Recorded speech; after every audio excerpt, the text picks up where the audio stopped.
Men, don't date R-selected women, and here's why. Well, first, in order to know why you shouldn't date R-selected women, you need to understand a bit about RK selection theory. So RK selection theory is quite a complex thing, but I'm going to cut in a little image now. It's going to give you a basic overview of it.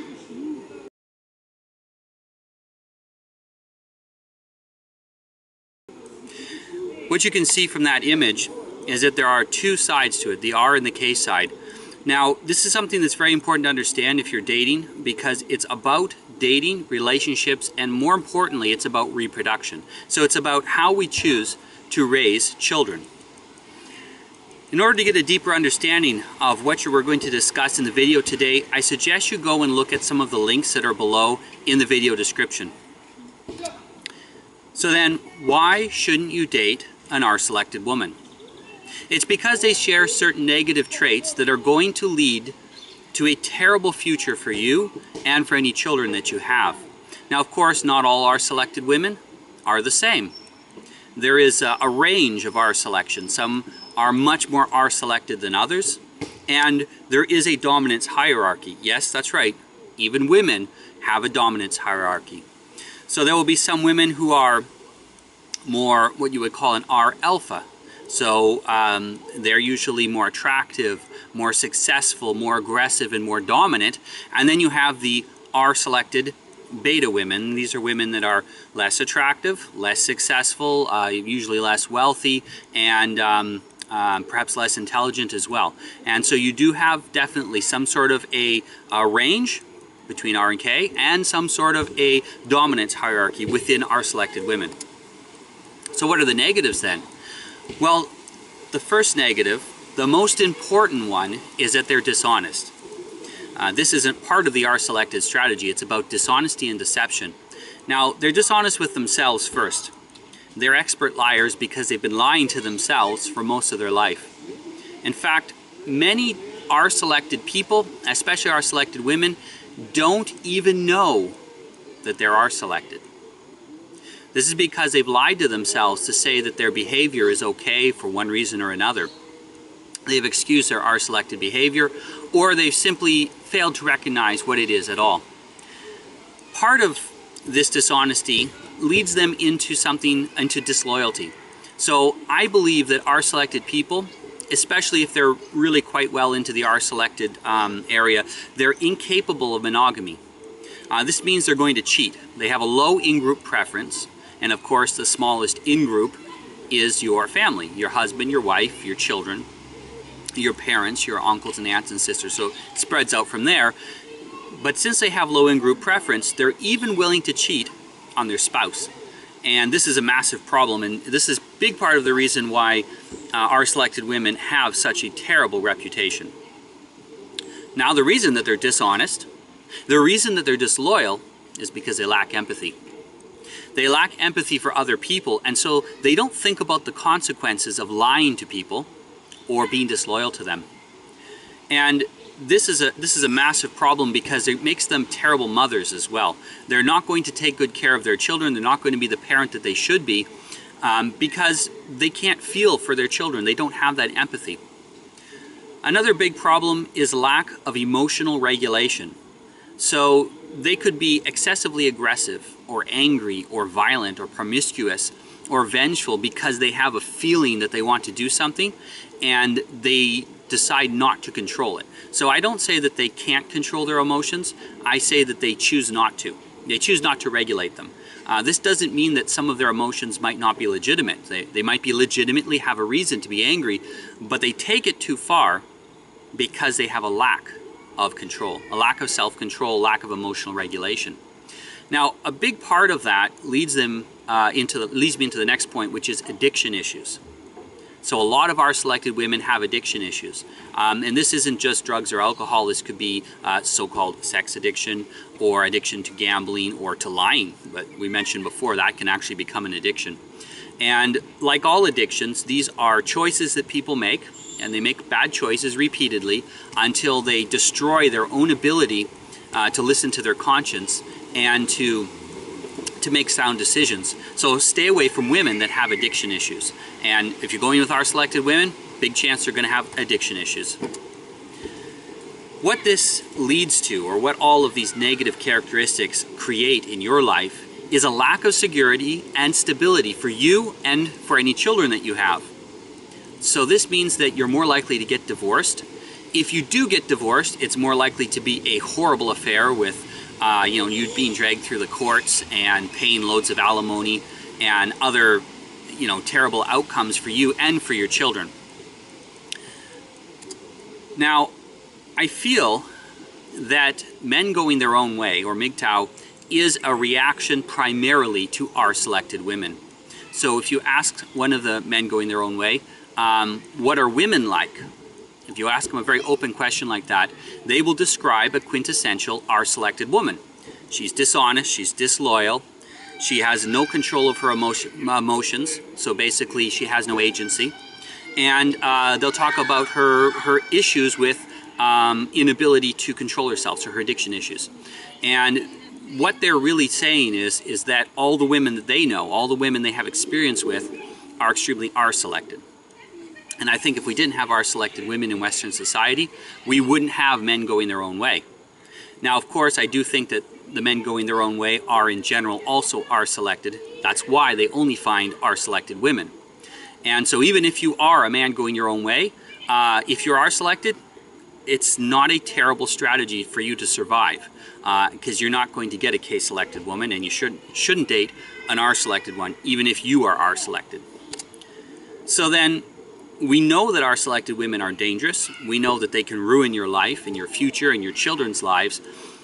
But how do you identify an R-selected woman? How can you tell her from all of the other women? And especially, how can you tell a more R-selected woman from a less R-selected woman, even if you are in that general direction? Well, you need some way that's fairly quick, that's easy, that's visual, especially since men are so visual, and that's going to take at most one conversation.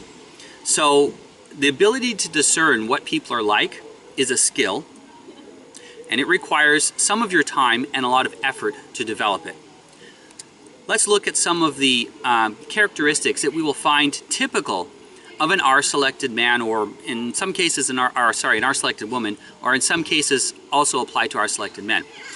So if you find an R-selected woman, she is almost certainly surrounded by a group of other R-selected men and other R-selected women. She might be a follower of an R-selected alpha woman if she's a R-selected beta. So you'll see she's got maybe a friend who's much better looking and more successful and probably single and a little bit bitchy, who's kind of runs her life a bit. And this is a very good sign that you have an R-selected woman. And even if she isn't leading a typical R-selected life, she supports that. She promotes degeneracy. She promotes single motherhood and sex before marriage and all kinds of other degenerate things. And she'll be promoting these as a healthy lifestyle.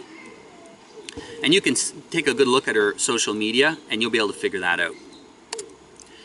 Now, another really obvious visual clue is that she dresses like a slut. So she might have very overexposed in her clothes. She might have excessive tattoos, or she's going to have some sort of weird hair. If they're really beta, they're also going to generally dress in a way or make themselves appear in a way that's not very feminine. So basically, they look like weirdos, one way or the other, either weirdos or sluts. So stay away from the sluts, stay away from the weirdos, and you're going to get cut out a lot of the R-selected women. And by that I'm also including obese women. You will not generally find a Kselected obese woman, although it is possible, and a lot of women who were kind of maybe on the RK border and they're starting to become more Kselected. You'll see them, though, they are in a serious effort to lose weight. And really, when you're looking at this woman, especially if you're looking at the slutty one, not the weirdo, you might think, oh, she's attractive. And it might get your second brain going, but this is not the kind of woman that you want to be the mother of your children. And that's what you should be asking yourself. Can I imagine that woman being the mother of my children? Would I feel comfortable taking that woman to see my mother? You know, what would my grandmother think? If, you know, maybe you're having a good relationship with your mother, what would your grandmother or your great-grandmother think of that woman? And if it's not positive, probably you should not have anything more to do with her. So a third category, or a third characteristic that's common to R-selected women, is extremely negative attitudes about men in general. So they very often only have experience with R-selected men. And we discussed those in another video. So they often believe that men are all untrustworthy, that they're only interested in sex. Maybe they mention things like the patriarchy unironically, and they'll complain about different social justice warrior issues like you know, the pay gap and stuff like this. And what they do is they will constantly virtue signal about virtues they don't have. So it's okay for a woman to let you know that she has a particular virtue. So maybe she says very early on, you know, I don't believe in sex before marriage, okay? That is virtue signaling. But if that's really what she believes in, that's a necessary communication. So it's not a dishonest virtue signaling.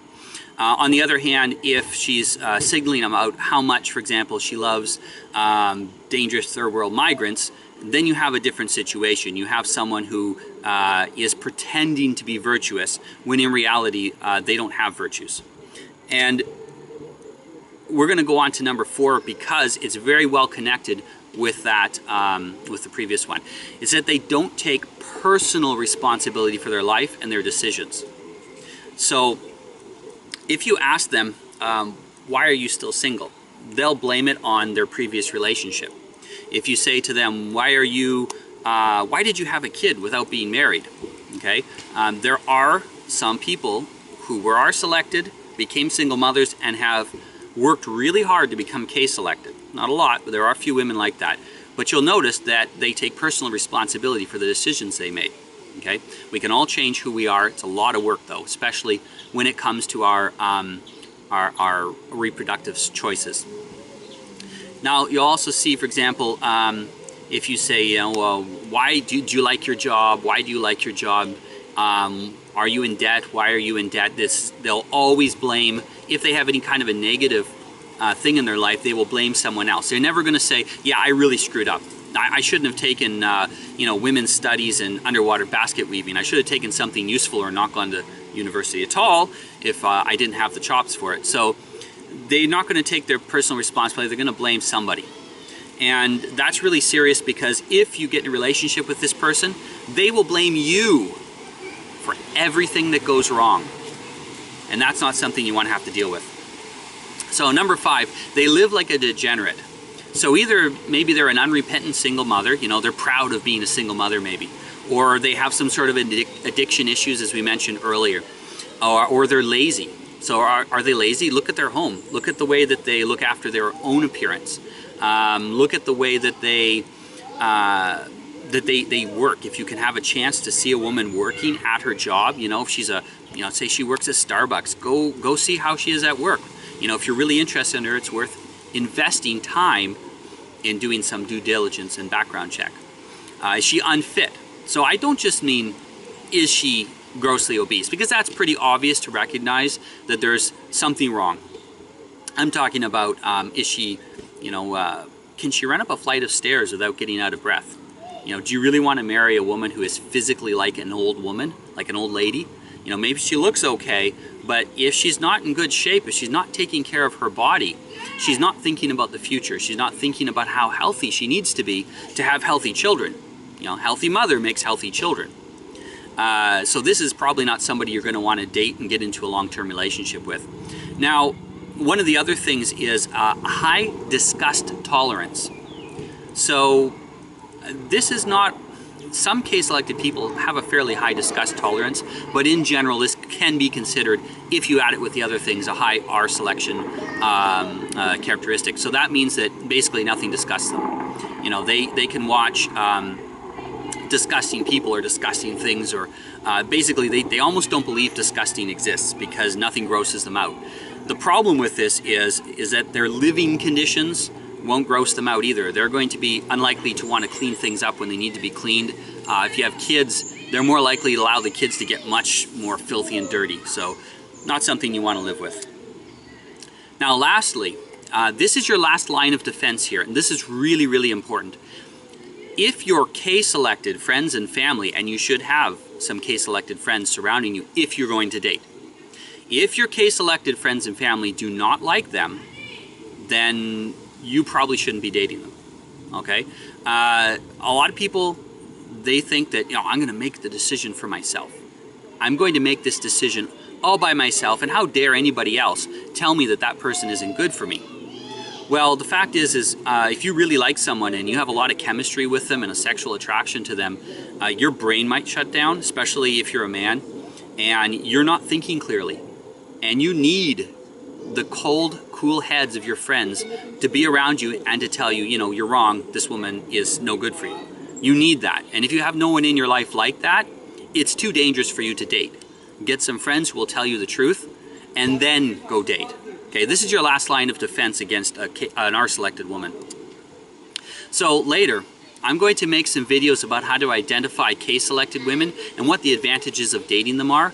And when I'm done that video, I'll put a link to it in the description below. But in the meantime, that's something for another video.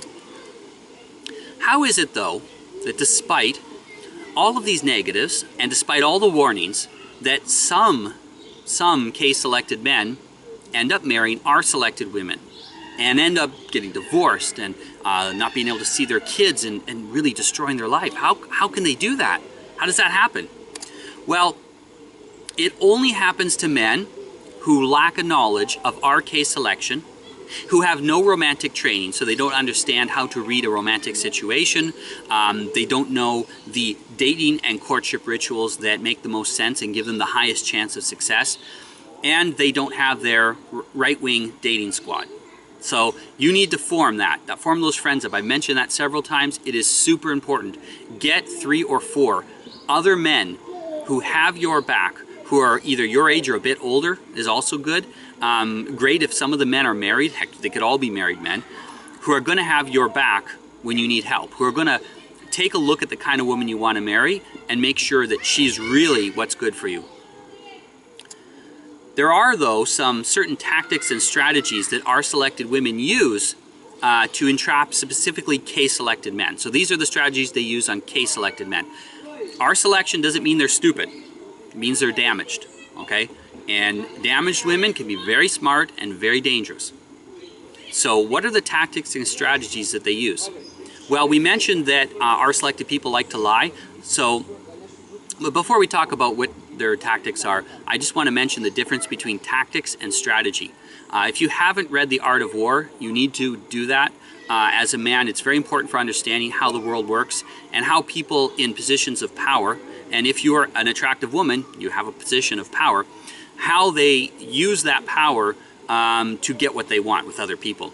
So tactics, they're what you might call battlefield maneuvers. They're things you do while you're in the battle, like reloading your gun and taking a room, a certain way you'll go about that, throwing a grenade in the wall, whatever. And strategy is how you line up these tactics in such a way that they're most effective. So strategy is a long-term plan. So women will use basically 2 different tactics. And that one of those is deception. So they'll lie to you. And the other is aggressive sexuality. Sorry, there's 3 of them. Aggressive sexuality, and they'll use shaming tactics. Now these are very effective against K-selected men. So how does this work? Well, they turn the in-group preference and empathy that K-selected people have against them. Their job is to turn you into a sort of a white knight that they can control and manipulate. Someone who will save them from, if they are selected, they're usually in trouble. They got some sort of a bad situation in life, and they want you to save them. Now, K-selected people, we have a natural instinct to want to help people. We have mountains of empathy, and we have a strong in-group preference. So she can fool you into thinking she's part of your in-group, one way or the other, by identifying with you on some similarities you share. Then she might be able to turn you into her white knight. Unsecure, unsuccessful, and unattached K-selected men have more of a weakness to this, and so that's why I said get your friends around you and be attached to a group, to a tribe. The other way that they do it is by throwing themselves at you. So they try to overwhelm your brain with sexuality. They're trying to shut it down, short circuit your thinking. And this can be very effective. As I mentioned, especially on Kselected men who don't have enough attention. You're not getting enough friendly attention even. You can get so lonely that any attention just overwhelms your self-control. So you have to protect yourself. You have to create your own right-wing dating squad. You have to build a tribe around yourself. You should join an organization like perhaps smv4k.com. That's what I'm running to help young men and women to find each other and also to make smart dating decisions. And you need to learn how to avoid the dangers of toxic rselected women. So good luck, and I hope you find the woman of your dreams.